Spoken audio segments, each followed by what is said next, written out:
നമസ്കാരം, സന്ധ്യ വാർത്തയിലേക്ക് സ്വാഗതം. ഇന്ന് കേരളത്തെ ഞെട്ടിക്കുന്ന വാർത്തയുടെ ചുരുളഴിയുകയാണ്. ജലന്തൂരിലെ നരബലിയുടെ ചുരുളഴിയുന്നു. ഇതിൽ ചർച്ച ചെയ്യാനായി ആസിഫ് അലിയും അങ്ങനെ പല ചലച്ചിത്ര താരങ്ങളും എത്തുകയാണ്. ആദ്യമേ ആസിഫ് അലി നമ്മുടെ എത്തിയിട്ടുണ്ട്. ആസിഫ് അലി കേൾക്കുന്നുണ്ടോ?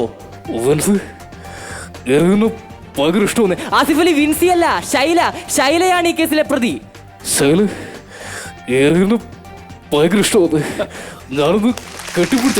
എന്നാ ചെന്ന് കയറി കൊടുക്കുക ആസിഫ് അലി എന്ന് മാത്രമേ ഞാൻ പറയുന്നുള്ളൂ. ഇപ്പോൾ നമ്മുടെ കൂടെ ജയറാമേട്ടൻ എത്തിയിട്ടുണ്ട്. ജയറാമേട്ട, എന്താണ് ഈ നരബലിയെ കുറിച്ച് പറയാനുള്ളത്? എന്റെ പൊന്നു ശൈലേ, എന്തൊരു കോലവടി ഇത്.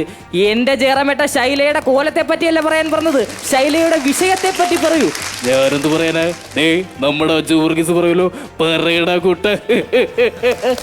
എന്റെ പൊന്നു നികേഷേട്ടാ, ആ റാഫി മരണ മാസല്ലേ, ലോട്ടറി വിട്ടുകൊണ്ട് കിടന്ന പെമ്പിള്ളേരെയല്ലേ ഇവൻ പിടിച്ചോണ്ട് പോയത്.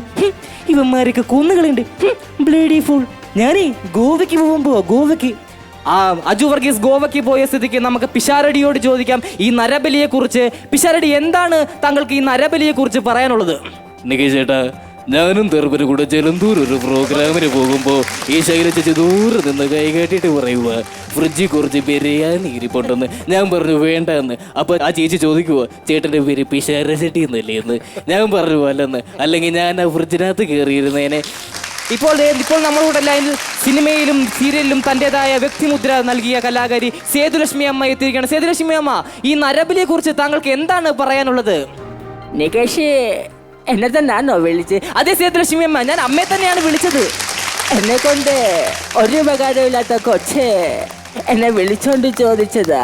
നികേഷ്, എന്നെ തന്നെയാണോ വിളിച്ച്? സേതുലക്ഷ്മി അമ്മ സെന്റിലോട്ട് പോവുകയാണെന്ന് തോന്നുന്നു. ഇപ്പോൾ നമ്മളുടെ ക്യാപ്റ്റൻ രാജു സാർ ചേരുകയാണ്. ക്യാപ്റ്റൻ, എന്താണ് താങ്കൾക്ക് ഇതിനെ കുറിച്ച് പറയാനുള്ളത്?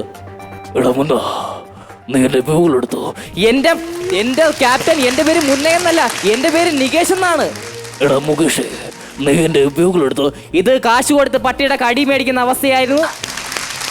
അടിപൊളി.